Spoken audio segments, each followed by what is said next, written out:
This is about one big part of under this operation management, this process flow. So try to draw some your flow chart, and you will see where to improve.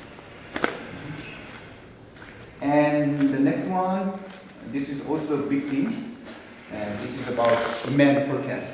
Right? Today morning, when we are having team leader meeting, I showed you some like analysis. I will show you again, like about the bicycle, right? There is something like this, right?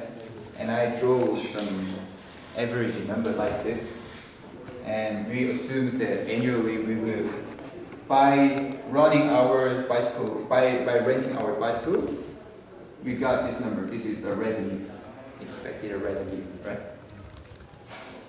This is about like a kind of demand forecast. Because of course we didn't check with the count how many bicycles, but we did this demand forecast with the revenue, right? It's the same concept, right?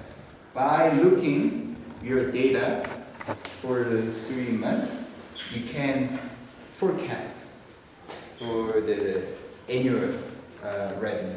Right? So this is about the demand forecast. Why the demand forecast is so important? Once again, one of the big costs for the company, when especially you are doing some, this is not only about the manufacturing once again, but this is highly related to manufacturing job or manufacturing company. Why? Let's say the demand for the next month is, let's say 100. Okay? But you forecast in a wrong way, and you thought, oh, maybe 500 stock will be demanded by customers during the next month. So let's say instead of making 100, you made 500. Then you couldn't sell this 400, right? And you need to wait until next month you will sell another 100, and another 100, another 100, another 100. You may say, oh, there's no problem, we can sell for the next 4 months. you can say like that, but you didn't consider about the opportunity cost once again. Opportunity cost. And also like fixed cost or something like that. For let's say if you are manufacturing like this table, okay, you have manufactured 500, expecting to sell your stock 500 coming month, but in actual you sold only 100. Now you have 400 left, or you need to keep. Where can you keep? You need to borrow some storage. You need to pay for that. This is the money. And also 400, right? Remaining. Let's say you spend this for this 400. Let's say you put 1.5 million. You spend your 1.5 million to manufacture this 400. Now your 1.5 million is capped. Something like at home or in the storage. If you have this 1.5 billion with cash, you can put it at the bank. But now you lost your chance to put your money in the bank, which means you lose the opportunity. If you put this 1.5 billion for 4 months, or let's say 4 months, like 100 for 1 month, 100 for 2 months, because you are selling 100 every month. So anyway, just say, if you have this money with cash, by saving this money in the bank, after 4 months, maybe your money can go, let's say 1.7 million. But you lost this chance to make 0.2 million, right? This is the money. So why some companies, when you ask them, they say, oh, we don't have any stock. Now, you need to wait. They say like that, right? It's because some business it is better not to keep stock, but some it's better for them to keep the stock, even if they assume that okay, that they forecast the demand and they they think maybe 100 is proper for the next month. But some of them they make, even if they know, even if they expect 100, they make 120. And some of them they make exactly 100. And these companies, these types of business, even if they need to keep this 20 remaining, they can endure with this cost. It's better for them to keep this kind of stock because this is not a big money. Let's say we are producing this one, okay? This is small. It doesn't cost like to keep like a 20 more. Yeah, just $1. You can just keep it. It's not a big money, right? So it depends on what types of business you are doing. Some business, if they need to keep this 20, this can be big money. If you are manufacturing this laptop, and if you don't sell this 20, maybe because of technology developing, you lose your chance to sell. After, let's say, 1 month, new technology was developed, a new laptop came out, and you lost your chance to sell this, and you take all this cost your own. So this kind of, if you want to avoid this kind of risk, you make exactly 100 or less than 100, and if there's a customer who wants, you just ask them to wait. By doing so, you can minimize your risk. Okay. So it depends on what types of business you are doing. But anyway, this demand forecasting is very, very, very, very important. It's so much important. So there are so many methods you can develop. But let me here. I just want to introduce this one type of very simple weight method. As you can see here, there are so many different ways, like how to forecast the demand, and some of them are very, very complicated. You need to calculate like so many different. You need to use a lot of like advanced mathematics, like this. But I don't want to introduce like this to you. Let me give you a very simple one. But still, you can use this one. But there must be some assumption to use this specific method that I'm gonna tell you. I just want to introduce you. This is called the simple moving average.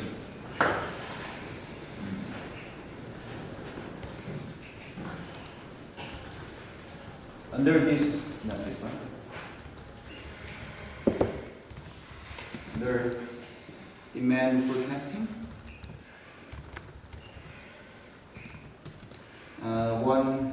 the most simple method is called the simple moving average. Here I just want to skip the assumption. But this is just something like this, okay? This is the month, and let's say January, February, and so on and so on and so on. And the actual demand was, let's say 4, 3, 4, 5. And how much do you expect to see demand from this year? Right? There are many ways. There are many ways you can apply with. But here I want to introduce a simple moving averaging. This is a simple, really simple.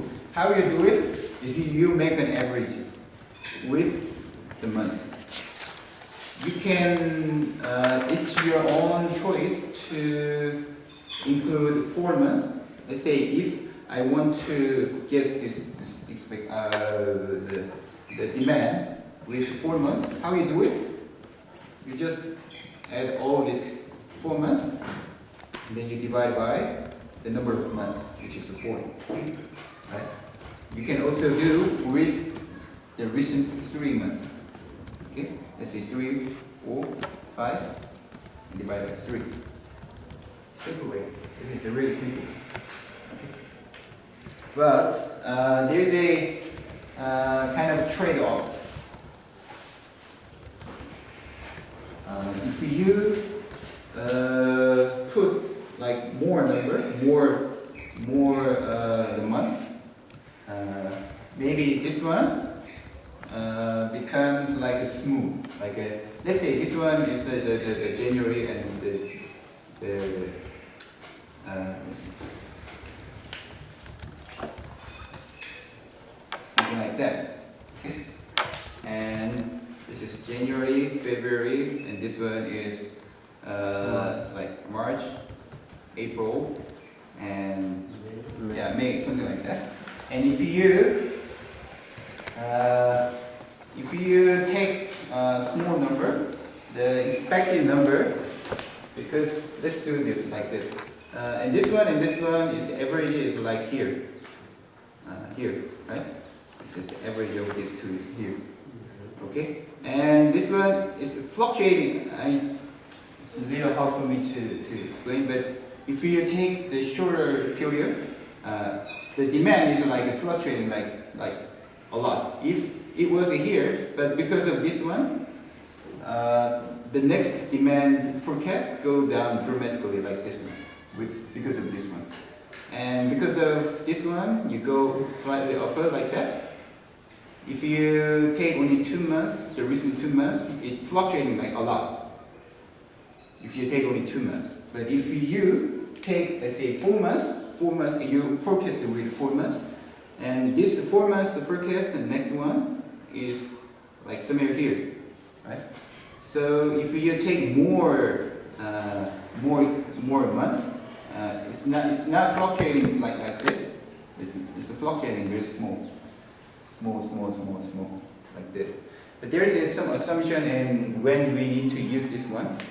But there is some, I don't want to go very deeply, but there is some trade-off. If you take more months, you seek a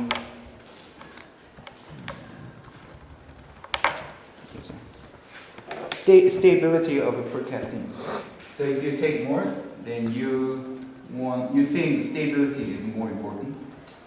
But by taking stability, the response, how your forecast is near to the actual number, it's not very narrow.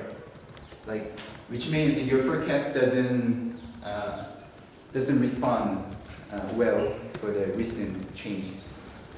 But if you take only a small number, you are more responding well for the current change. Yes. Anyway, if you don't understand, I'm sorry, but I can explain, but it takes me some more time. But I just want to explain or introduce you, like we use like this kind of the way kind of method to forecast. And here you put the same weight. This one is 1/3, and this one is 1/3. This is 1/3, right? But you can put here. Oh, I think the recent data is more important. So the next month will be much more dependent on just previous months compared to these 2 other months. Then you can put here more weight. Like instead of put 1/3, 1/3, 1/3. Oh, I think this is more important, so I want to put 2 and another, let's say, which means here I want to put like this much, and here I want to put 1/3, and here like this. So you can put different weights. This is more advanced, but anyway, this way by using this kind of way, normally we forecast the demand. Anyway, just one thing you need to remember is this demand forecasting is 1 big topic. There are many ways. There are many different ways. And anyway, I just want to introduce you that this demand forecasting is a very big topic. So for like every business, like the donkey or whatever here, or the business loan or whatever, if you fail to demand forecast, it's a little hard to do the business in a right way. So this is a really big topic. Okay. And let me explain the next one, capacity. So capacity, I'm sure every one of you knows what this capacity means, right? Capacity, do you know what capacity means? Capacity is, I can say now we come to capacity. This is the maximum output production system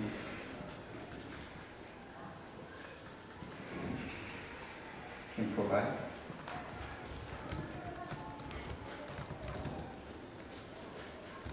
Within fixed.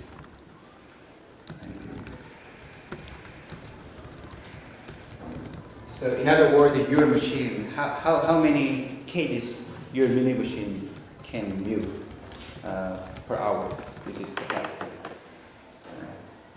So this capacity is the maximum output production system can provide within fixed time period. And this capacity is very, very, very, very important, especially for us when we build our milling station. The major factor which affects our location of milling station is this capacity of milling machine. Where to build your milling station is very, very, very important. And one of many factors which affect us, AB, to choose the place of milling station depend highly on this capacity of milling machine. Because I don't know how many of you participated in our the presentation session, but capacity also has different capacity. We need to think about this peak and effective capacity. For example, I'll give you another example. Like if you are running some restaurant, okay, so you have a lot of customers coming, but like a normal time period. I mean, from 9 to 11 and from 2 to 4. Yeah, the customers still coming, but it's still small number, and you can deal with them.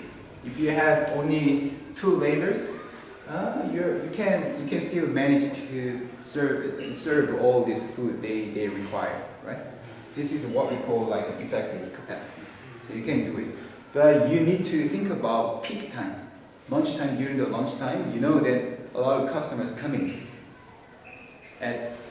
with a higher number, and this is what we call the peak capacity. Okay, when we have here milling station.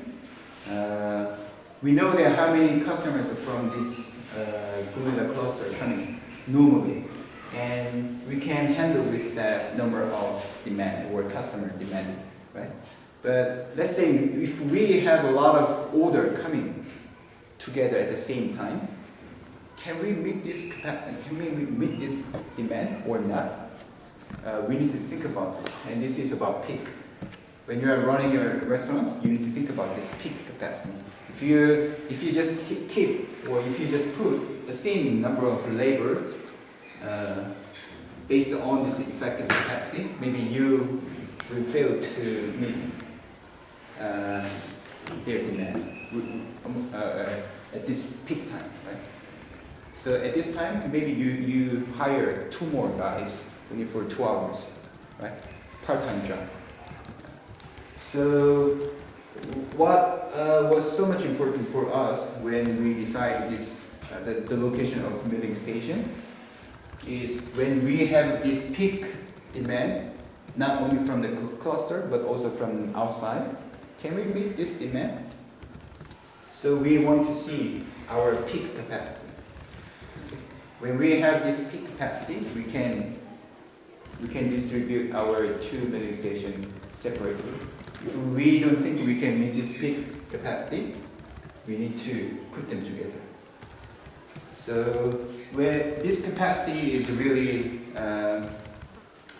really important for the manufacturing, because the order or demand or order comes not like this, not like that, right? Sometimes it comes like that and goes down like that and like that. So normally if you have this capacity, you can meet like most times. But when you have this peak demand, you fail to meet this demand, right? And I'm sure I told you how to demolish a small company. It's like that.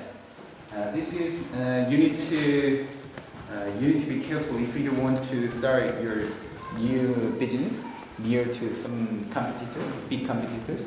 You need to compare about this. You need to be careful about this one. So this is really good way. Actually, this is good way for you as a big company how to demolish your competitor, which is growing just now. And you know that their capacity is like this level. And because their capacity like here, they can meet all this demand level. Okay? Because it's under their capacity, right?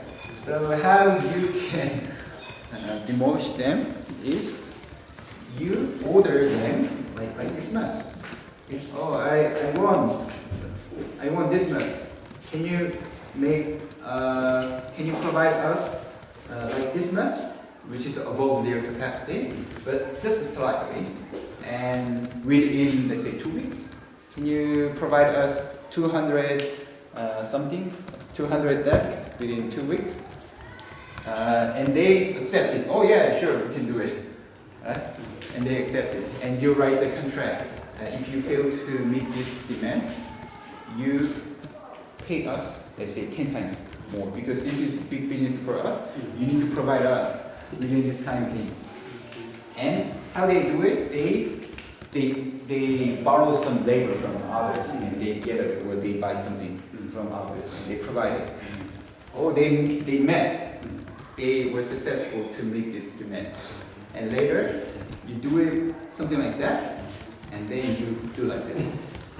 And these young boys who are new ventures, they really want to earn a lot of money. If they make it, they make a lot of money. This is big money, so once you make this, maybe you don't need to work for the next 3 months, because your money is big enough to cover all this 3 months. And you make a contract. If you fail, you need to pay me, let's say, 10 times more, 20 times more. And many, they fail. The business is moving. So you need to know your capacity. You need to know your, not just effective capacity, but you need to know your peak capacity. So some business is important to be flexible, to control your capacity. You need to know how far you can go up. You need to know how far you can move. And normally you are staying at this level, but when there is a big demand, you need to know yourself how much you can go up. Otherwise, if you just bite this one, this can be kind of poison, and you will be dead. Okay. So milling station is very important. If we have a lot of demand, you need to know whether we can provide it or not. If you just accept it, maybe it can be a big problem. You are going to be in trouble. This is capacity. And this break-even analysis, I think all of you already know this. Can I assume like that? Break-even? Let me explain very quickly.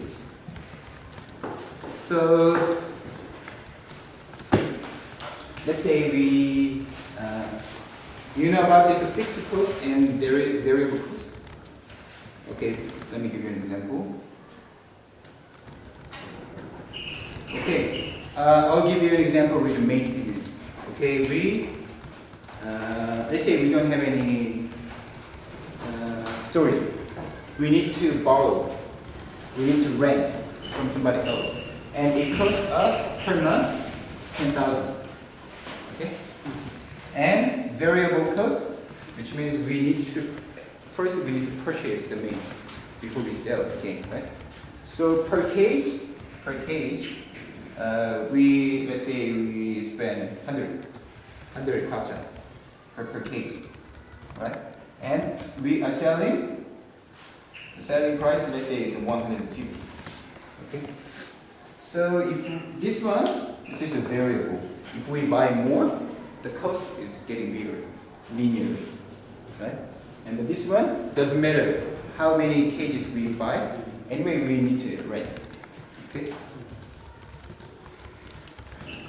왜 계속 깜빡이고 Okay. 있어? So, when we are thinking about the cost, this one itself, let's say this is the A, this is B, and this is our revenue. This is not profit, right? This is a revenue. Variable cost, B, it's going up like linear. This is about the B. This is cost, right? A, something like that, right? This stays the same. It doesn't matter how many quantity you have. This is quantity and this is price. See, we also use the same, the formula. I mean the chart, right? And now, because this is to calculate the total cost, we need to add these two up, right? And then this one, B, will go here. This is the A plus B. Right? This is the total cost. Right? And our selling, I mean the revenue, is more. This is per one unit is 100, but our revenue is 1 unit 150. So the line is more steep, like this. This is our revenue, right? And this is our revenue, which is C. And this point where your revenue and your cost is the same, this is what we call break-even. So half selling from last year, our aim was to meet this one, right? So you earn with this much, and you want to spend all this to provide or to distribute or buy half sale, right? So this is what we call break-even.